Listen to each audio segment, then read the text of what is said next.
I will be speaking about the general geopolitical environment in which we find Turkey today and what's happening in our south, in our north, as well as in other parts of the world that affect the policy-making processes as well as Turkey's responses to some of those challenges. Challenges that I believe are common not only to Turkey but also to our ally United States as well as to our European allies, the Gulf countries and others.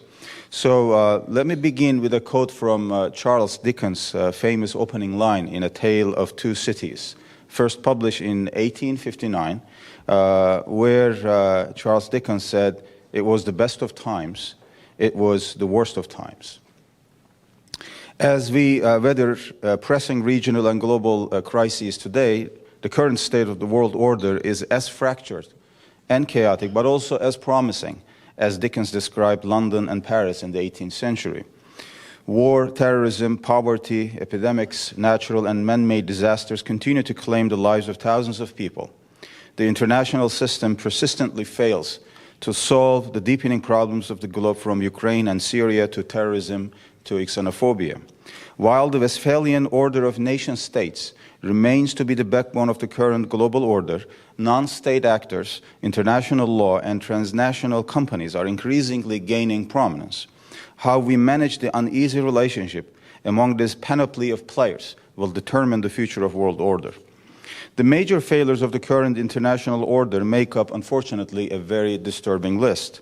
The growing gap between the rich and the poor, energy wars, domestic and international terrorism, unfettered capitalism, oppression, war, occupation, refugee problems, human trafficking, drug cartels, and so on and so forth.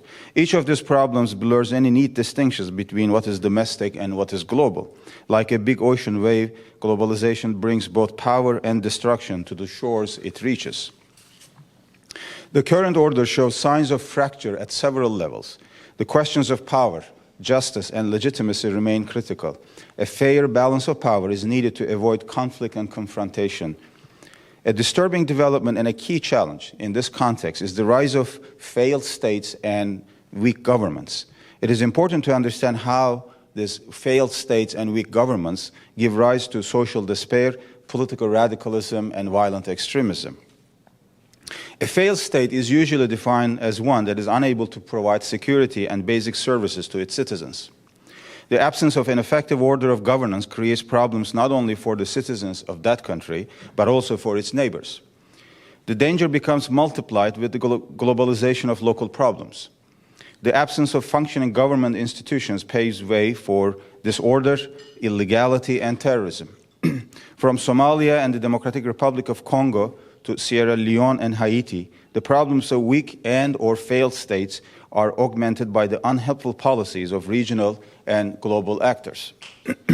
Since the 1990s, this is really disturbing, an estimated number of 10 million people, most of them civilians, have been killed in wars in and among failed states and governments across the globe. Compared to individual terrorist attacks that capture the attention of world media once in a while, the incidence of death and devastation related to weak and failed states is enormous by any measure. A new problem has arisen since the Arab popular revolts began in 2011, and that is the problem of governability or lack of governance. About half a dozen states in the Arab world today are either without a strong governing body or run by weak and fragmented governments.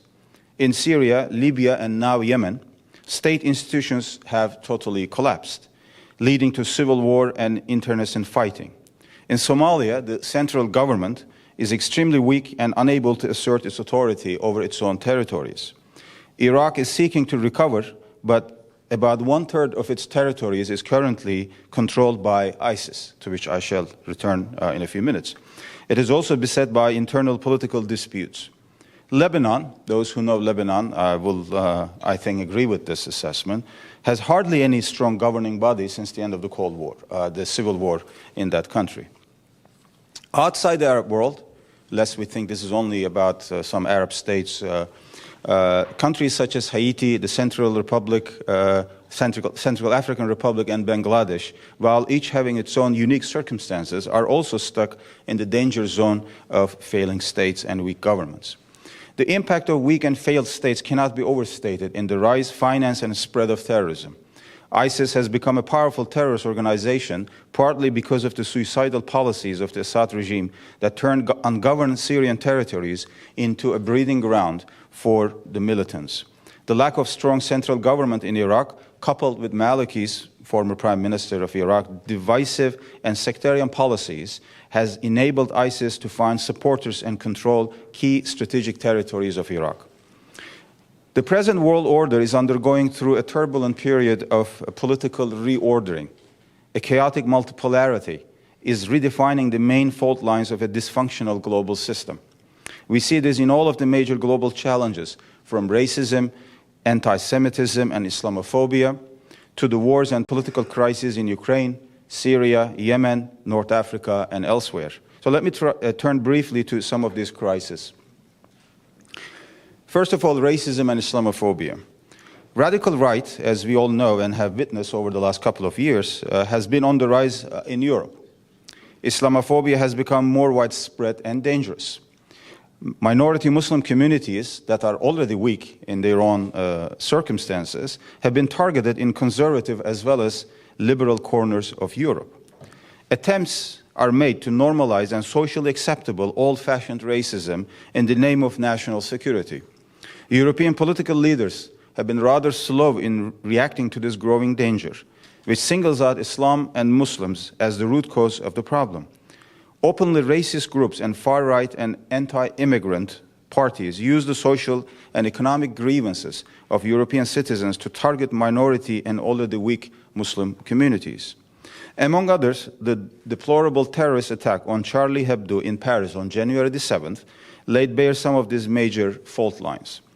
The debate has once again turned into one about pluralism and what to do about the so-called Muslim question. In her insightful book entitled On the Muslim Question, the political scientist Professor Ann Norton applies Karl Marx's famous concept of the Jewish question to the current debates about Islam and Muslims in Europe and the US. For Marx, if you remember, the Jewish question was a test case for the Enlightenment, the European Enlightenment. The success or failure of the Enlightenment project was dependent on the acceptance or rejection of Jews into the new Europe as free and equal human beings and citizens. Free from the fear of subordination, oppression, and assimilation, the Jews, who had been vilified and persecuted for centuries, were supposed to be part of the new European community.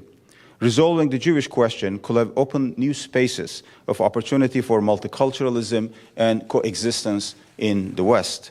Instead, it ended up in one of the most horrible episodes of European history, the Holocaust. Today, the Jewish question seems to be replaced by the Muslim question.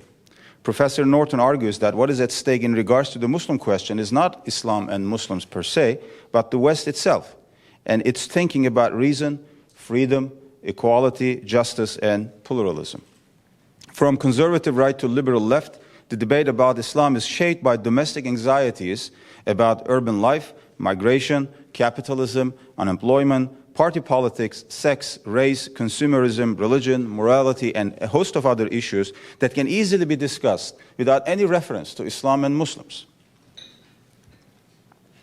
The social and political anxieties of Western societies present a distorted picture of both Islam and the West and poison the already precarious relationship between Islamic and Western societies. Of course, referencing Islam brings a degree of comfort and convenience because it projects the problem to some other in a distant world. The current debate about multiculturalism in most Western societies has become a debate about Islam and Muslims. After every crisis moment, Islam, in quotation marks, becomes part of a confused debate about how far multiculturalism will go. Block thinking and stereotyping dominates political and media discourses about the supposed true identity and soul of Europe, or the United States for that matter, versus Muslim societies. Recently, you had an incident similar to this that instigated a debate about some of these issues here. On the other hand, Muslim communities respond with an equally distorted and confused mindset to the situation. They apply the same bloc thinking and stereotyping to the Western societies they complain about. The breakdown of rational communication between Muslim and Western societies reaches disturbing levels of confusion, prejudice, and mistrust. Muslim, Christian or Jew, Arab or European, Eastern or Western, religious or liberal, people of sound mind and conscience must work together to overcome this major crisis. Now let me turn to the Syrian war, the Syrian crisis, which is affecting, again, many of these issues in some subtle ways. The Syrian war, which began in early 2011 with peaceful protests, has entered its fourth year with a devastation unequaled in recent history. As it happens with all protracted conflicts, the Syrian war has become a proxy war and a site for great power struggle. The death of hundreds of people every week is now routine news. The major powers involved have either stultified or killed any serious attempt to change the parameters of the conflict. The UN has been utterly ineffective. The result is a modern human suffering, the like of which we have not seen in a long time. One of the disastrous consequences of the Syrian conflict has been the rise of ISIL terrorism. To this, we shall add the precarious security situation in Iraq, which has long been neglected along with deepening social and economic grievances among the Iraqi Sunnis. Using a bloody and dirty war as its recruiting ground and financial source, ISIL has organized, or Daesh, has organized itself as the most effective terrorist organization in the Middle East today. It controls vast swaths of land in both Syria and Iraq, with some groups declaring their allegiance to it in the Muslim world, in Libya, in Nigeria, Mali, and elsewhere. ISIL has little chance to take root in the Muslim world for both religious and socio-political reasons, but the damage it has caused is serious enough already. ISIL will not be eliminated as long as the war in Syria continues and Iraq remains fractured and weak. ISIL moves into areas where there is virtually no state authority and no security structure. In Syria, its work was facilitated by the Assad regime that supported ISIL to weaken and divide the Free Syrian Army. The failure of the international community to train and equip the Free Syrian Army played to the hands of both the Assad regime and ISIL. While the world media focused on the barbaric acts of beheadings, burnings, and summary executions, the Assad regime allowed ISIS advances in the northern Syrian territories to weaken the anti-regime forces. The result is the advance of ISIL, not only in Syria, but also in Iraq, where it controls about one-third of that country. With the rise of ISIL, the Assad regime has not become a less security threat for the Syrian people and the neighboring countries. The carnage and chaos it causes serves as a breeding ground for violent extremism in the entire region. Furthermore, ISIL is using the weapons it captured in Iraq and Syria. It is manipulating the security vacuum in these two countries to its advantage. And this brings me back to the question of failed states and weak governments. One cannot help but ask, why is ISIL not giving a serious fight against the Assad regime, even today? Why is it not advancing, for instance, towards Damascus, the regime's stronghold, capital? The Assad regime, in turn, has not really carried out any serious attacks on ISIL either. It's interesting. This is the regime that kills tens of people every single day, but is yet to carry out any major attack on this particular terrorist group. The reason, of course, is that the Assad regime uses ISIL to divide and weaken the moderate Syrian opposition.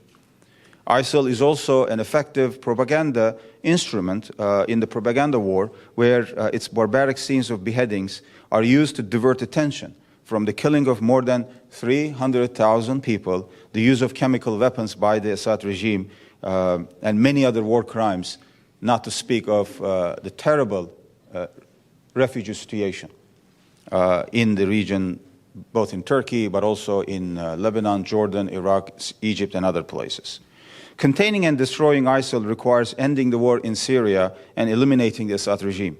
This can be done only by providing quality support to the Free Syrian Army and empowering the Syrian opposition headed by the Syrian National Council. This needs to be followed by the liberation of Iraqi territories from the control of ISIL. This in turn requires supporting the Iraqi government and helping it establish an inclusive governance whereby Sunnis, Kurds, Turkoman, and other groups see themselves as part of the one and united Iraq. Finally, the Syrian refugee crisis, as I alluded to very briefly, has reached a new climax, and according to the UNHCR, it will get worse in the months to come. Currently, Turkey hosts about 1.7 million Syrian refugees, about 200 or so from Iraq. So Turkey alone is dealing with almost 2 million refugees on a daily basis, and they keep coming. And you can imagine the situation in Lebanon, in Jordan, as well as in other parts of the world. But unfortunately, our European friends have not been really forthcoming in dealing with this refugee crisis. As of today, as we speak, there are only about 150,000 Syrian refugees in the entire European continent. In a continent of more than 500 million people, you have only 150,000 Syrian refugees. And the Europeans, despite calls from the UN as well as other human rights organizations, refuse to increase that number.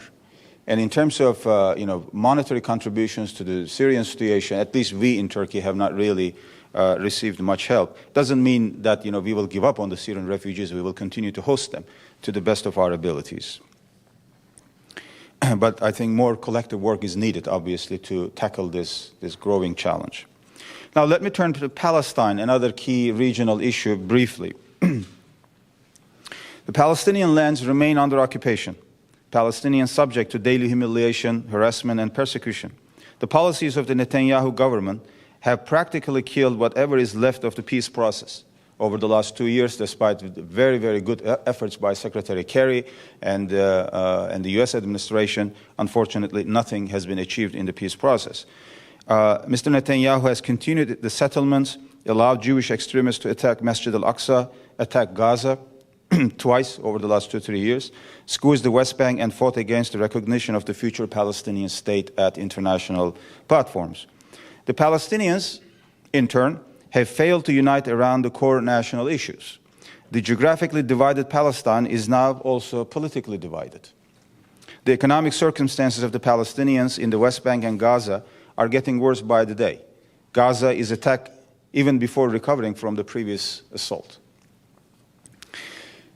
Mr. Netanyahu made no secret of his views on the two-state solution, the solution that has been accepted by the US, Europe, and the Arab and Muslim world. He's against it in his words as well as in his actions. But he's not in favor of a one-state solution either, where Jews and Arabs will live in a single state with equal rights. In some strange way, he seems to want the Palestinians simply to disappear. In spite of all this, can Netanyahu be the hawk that will eventually make the peace? As unlikely and counterintuitive as it seems, there might be a chance if the new Israeli government, which was just established last week, invests in peace rather than conflict. With his right-wing credentials fully established, Mr. Netanyahu can take the bold step towards peace, end the occupation, recognize the Palestinians' right to freedom, dignity, and independence, and allow the Palestinian state to emerge and normalize relations with the Arab and Muslim world. In fact, if Mr. Netanyahu's ultimate goal is the security of Israel and the safety of its citizens, then a fair and sustainable peace with the Palestinians, as well as the larger Arab and Muslim world, is the only way to achieve it. Ending the settlements and withdrawing to the pre-1967 borders, as included in every major peace proposal since the 1990s, including the Arab Peace Initiative, which was led by Saudi Arabia, proposed in 2002, which still remains on the table, will go a long way in ending the decades-long conflict between Israelis and Palestinians. Normalization of Turkish-Israeli relations also depends on the course that the new Israeli government will take. Now let me turn to another important regional issue which made the headlines last week again, and that is Egypt. The coup in Egypt in 2013 and what unfolded since then has further darkened hopes for a promising future in this key Arab and Muslim country. The Sisi regime, embraced by most governments in the West, in Europe, in the name of political expediency, has killed thousands of people, imprisoned tens of thousands of them, closed down newspapers, media outlets, imprisoned or expelled NGOs, NGO workers, and created a state of fear and suppression. The death sentence given to Mohammed Mursi last week, along with other 105 people, is, as it was pointed out by numerous human rights organizations, a travesty of justice. But it is also the death of the most fundamental human rights by any standard in that country. What is even more worrying for the future of a democratic and civilized world order is the extremely weak response to, and in some cases, shameful silence of democratic countries over these gross violations. Denouncing the death penalty as a matter of principle, as the EU did in its response 2 days ago, falls way short of condemning a great injustice. Expressing concern doesn't send any strong messages to the coup regime in Egypt, which is most likely to take these weak and ineffective messages as a signal to get away with its policies. It is in Egypt's interest to abolish this death sentences, release political prisoners, and allow all parties to enter the political sphere again.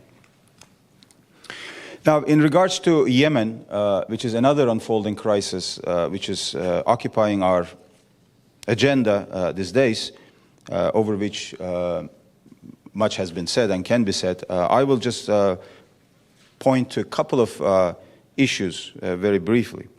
The Yemen crisis is the result of a search for a new power equilibrium in the Middle East.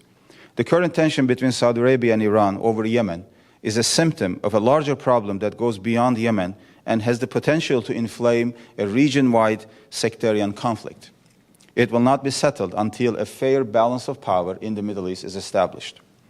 The Saudis are willing to use their economic and technological might to support their allies in the weak Arab states. The lessons learned from both Iraq and Syria, as well as from other places, however, show that the insertion of hard power without a smart strategy is not enough. If Saudi Arabia gives money and weapons to ally Arab governments, Iran does the same with its proxies and non-state actors. This creates only a dangerous, vicious cycle that hurts everyone in the region. There is no doubt that Iran is seeking to create proxy alliances within the Arab Shia populations across the Middle East. But the level of success it has achieved so far is not simply due to Iran's regional politicking. It is also facilitated by the social, political, and economic circumstances that encourage or allow alternative loyalties. Sunni and Shia Muslims have a collective responsibility to address their own issues independent of nation-state rivalries. A Saudi-Iranian clash will not be just a political rivalry between two nation-states or between two countries. It will also inflame Sunni-Shia tensions. This should be prevented at all costs. Saudi Arabia doesn't represent Sunni Islam per se, just as Iran doesn't represent Shia Islam per se. The Sunni and Shia communities of the world may feel affinity towards certain states, but their interests are better served if met within the rule of law and with mutual respect. A prolonged conflict between Saudi Arabia and Iran will only hurt those communities they seek to support and protect. Now here, Iran has a historic opportunity to become a responsible regional player if it acts with prudence and wisdom. It is close to a major deal with the West over its nuclear program. The initial deal or framework has been already announced. We will have to wait until June 30th for all the details, but it looks promising. And obviously, President Obama deserves credit for bringing this deal to this this level, where now at least we have a framework agreement to prevent Iran or any other country from acquiring nuclear weapons. When concluded on June the 30th, the deal will release Iran from economic sanctions and political isolation. Turkey has all along recognized Iran's right to peaceful nuclear energy and supported the nuclear talks. If you remember, in 2009, 2010, in fact, we initiated our own, we put our own initiative on the table with Brazil, but at that time, we were unfairly and wrongfully accused of moving away from the West, betraying the Western alliance, becoming pro-Iranian, and so on and so forth, if you remember that debate a couple of years ago. Iran should not squander this opportunity with toxic dreams of regional expansionism. Instead of seeking overdue influence through its Shia proxies, Iran should work to develop better relations with its Arab neighbors. Most Sunni Arabs perceive Iranian policies at the moment not pan-Islamist, but rather expansionist and sectarian. Iran's intelligence and military operations in Syria, Iraq, Lebanon, Yemen, Bahrain, and other places reveal a desire to create spheres of influence through proxy groups and non-state actors. This inevitably creates an anti-Iran, anti-Shia reaction in many Muslim countries. In a rather dangerous way, the Iran-backed Shia domination in Iraq and Syria pushed many mainstream Sunni Arabs to the arms of such extremist groups as Al-Qaeda and ISIL. Iran's attempt to use ISIL terror as a pretext to legitimate its operations in some Arab countries is disappointingly similar to the Assad regime's hopeless attempt to position itself as a secular bulwark against religious extremism, but this posturing has no credibility in either the Arab world or the West.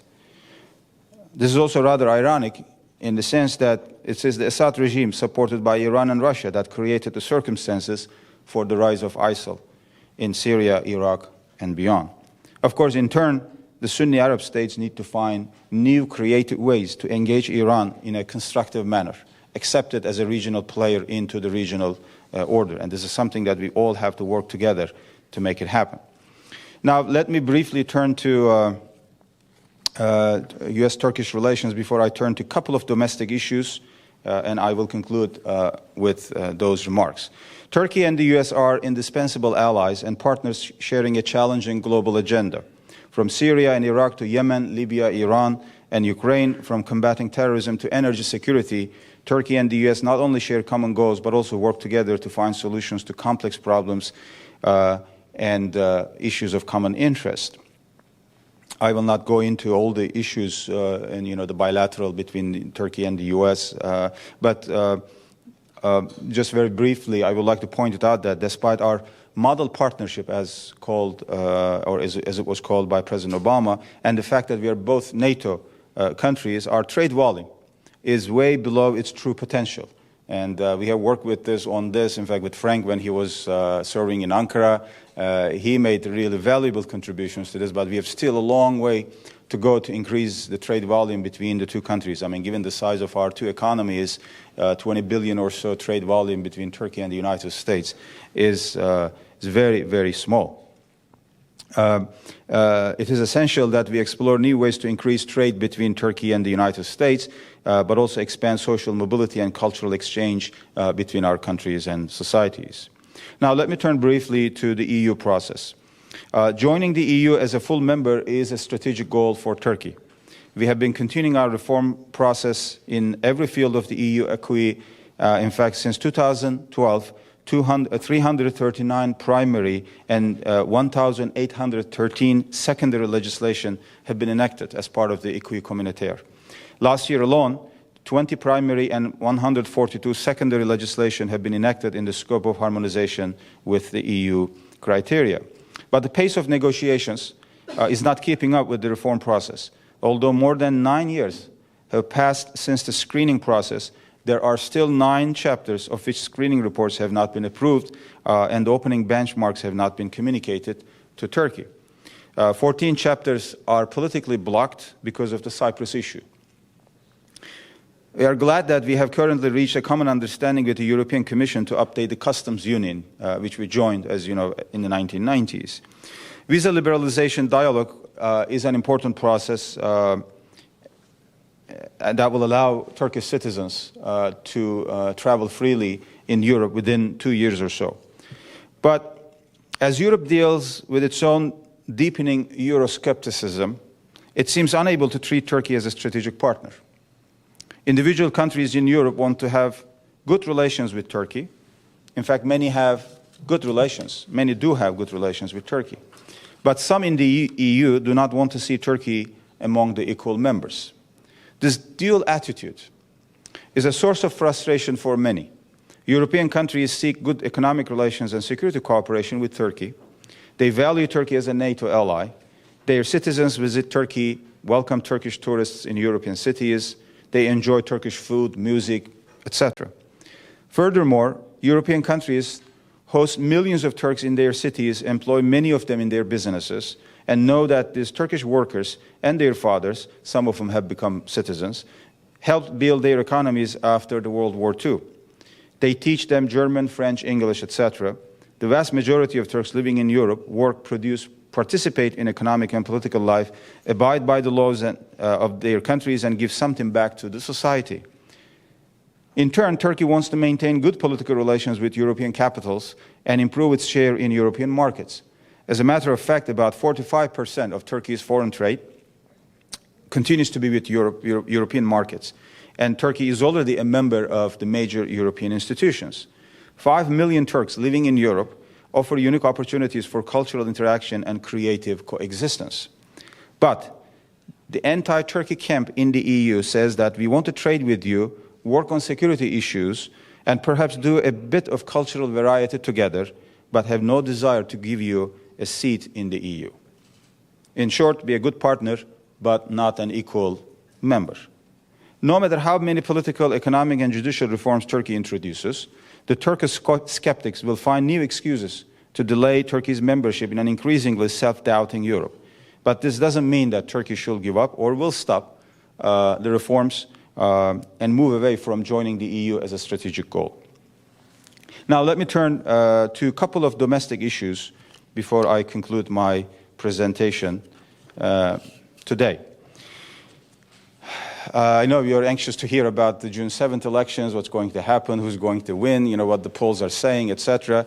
I will let the next panel, I believe, where they will discuss the domestic scene, or the one after, tackle that issue. But I will have a couple of remarks about that. But before turning to that, let me just turn briefly to the Kurdish issue and where we are in the peace process. Because this is, in fact, one of the most important key issues, not only for the June 7th elections, but also for the future of Turkey, both domestically and also regionally. The Kurdish issue in Turkey has entered a critical stage. The political process, that is the peace process, fiercely contested by the main opposition parties, has created a new climate of peace and reconciliation. Disarming the PKK without preconditions is key to settling this vexed problem. The outlawed PKK, whose leader Abdullah Öcalan has been in jail since 1999, fought a bloody war against Turkey since 1984. The war, supported by various actors and factors to destabilize Turkey and shape national politics over the years, claimed the lives of 40,000 people, wounded thousands, and cost the country billions of dollars. While exposing the failed policies of denial, assimilation, and a collective punishment over the years perpetrated by the Turkish state in the past, it has also created a psychological war of separation between Turks and Kurds. Since the mid-1980s, successive governments have defined the problem in terms of state security, but failed to eliminate the threat of terrorism. The result has been bloody fighting, economic destruction, and deep social and psychological trauma. A paradigm shift, however, has taken place since 2005, when President Erdogan, then Prime Minister, addressed the issue head-on in a major speech in Diyarbakir. Erdogan's statement at the time focused on three main issues that remain also critical today: economic justice, identity-related grievances, and security. They also remain the key components of what is called the solution process today: the economic justice, identity-related grievances, and the question of security. A lot has been done to bridge the socioeconomic gap between the east and west of the country over the last decade. Billions of dollars have been invested in infrastructure, agriculture, transportation, and education in the Kurdish populated areas. New roads, airports, universities have allowed a greater degree of social mobility for all citizens in the region as well as outside parts of the country. Major progress has been made in regards to the acceptance of Kurdish reality as part of Turkey's tapestry of multiple ethnic identities. It is no longer a social or political anathema to identify oneself as a Kurd. A process of social transformation that has allowed also others to freely identify themselves as Arab, Roma, Armenian, Greek, or Alevi. The new map of Turkey's social imagination allows greater acceptance and inclusiveness across religious and ethnic identities. Over the last decade, we have seen the lifting of restrictions on the use of the Kurdish language in media, political campaigns, public speeches, books and magazines, social media, courts, prisons, schools, and government offices. Optional Kurdish language courses have been introduced in schools. Religious scholars and imams give sermons in Kurdish. TV Kurdi, a state TV channel, broadcasts in Kurdish 24/7. Turkish, and of course there are many other private channels broadcasting in Kurdish as well. Turkish and Kurdish artists perform together, overcoming imaginary barriers between the two. The Turkish political space has been expanded to all, including Kurdish politicians in the ruling AK Party, as well as the opposition parties, CHP, the Republican Party, even MHP, the Turkish Nationalist Party, which has a number of political figures of Kurdish origin, HDP, and other independents. This shift has had a positive impact on Turkey's own self-perception in the 21st century. Decades of misplaced statism, petty nationalism, and societal antagonism are now questioned and rejected by the vast majority of Turkish society. In more than one way, Turkey is rebuilding her modern identity as a nation of multiple ethnic and religious communities.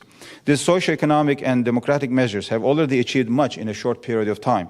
A radical drop in terrorist attacks, comprehensive political talks, passing of legislation that protects the settlement process, major economic investments, and most importantly, the overall support of the public in general for resolving the Kurdish issue through non-violent means. The issue of security and the disarmament, however, remains the most critical threshold at the moment. So far, the PKK has refused to disarm. 2 years ago, on March 21st, 2013, on the Nevruz Day, Öcalan called on the PKK to end armed struggle and enter what he called the stage of political struggle. The message was made even clearer this year, again on the Nevruz Day, when Öcalan openly called for PKK's disarmament. Instead of ending armed struggle once and for all, however, the PKK is dragging its feet while its political representatives are making up excuses for the PKK not disarming. Not too long ago, on October 6th, 7th, and 8th last year, the PKK HDP groups caused mayhem and terror across the country by manipulating the developments in Kobani, Ain al-Arab, Syria. The PKK and its outdated Marxist-Leninist ideology, combined with a sense of belated nationalism, remains a major obstacle to resolving the Kurdish issue. The PKK HDP camp presents its own political agenda as the demands of the Kurdish people. This false claim is part of a strategy to posit the PKK HDP as the only representative of the Kurds of Turkey. This political manipulation obviously will not bring peace, reconciliation, or prosperity to anyone. Despite PKK's refusal to disarm, the vast majority of the Turkish people support the current peace process to end violence and bring a peaceful resolution to the issue. President Erdogan, who is the architect of the process, and the Davutoğlu government are committed to it. At this stage, disarming the PKK remains the key element to move forward. Now, let me turn very briefly to the last two issues. The June 7 elections. The national elections to be held on June 7th are important at several levels. The ruling AK Party's economic program has been largely successful over the last decade and made Turkey the 6th largest economy in Europe and the 17th largest economy in the world. Despite ongoing conflicts and political turmoil in Ukraine, Syria, Iraq, Yemen, Egypt, Libya, and the problems in Russian and European economies, Turkey has maintained political and economic stability. This is likely to be a key factor in the upcoming elections. The ruling AK Party leads in the polls with a big margin and maintains its large base across the Turkish society. But there is a very lively political debate going on. The opposition parties are coming up with new ideas, new projects. So it's a very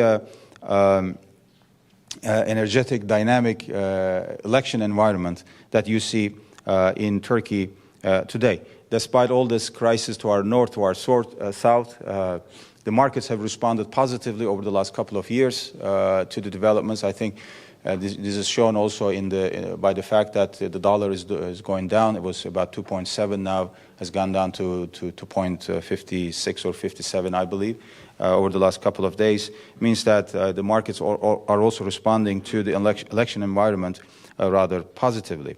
And of course, there are a number of issues that are discussed in the elections. I will not go into them, but I think the most important task after the June 7th elections will be to write a new constitution.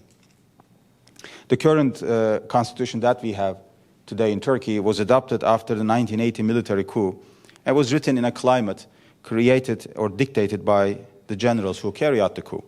Turkey has a chance to write the first civilian constitution, a constitution that will be in tune with the needs of the country as it prepares for the first centennial of the Republic in 2023. Within this framework, the debate over the presidential system is also gaining momentum. The fact that Turkey needs an overhaul of its administrative system has long been stated by both officials and experts.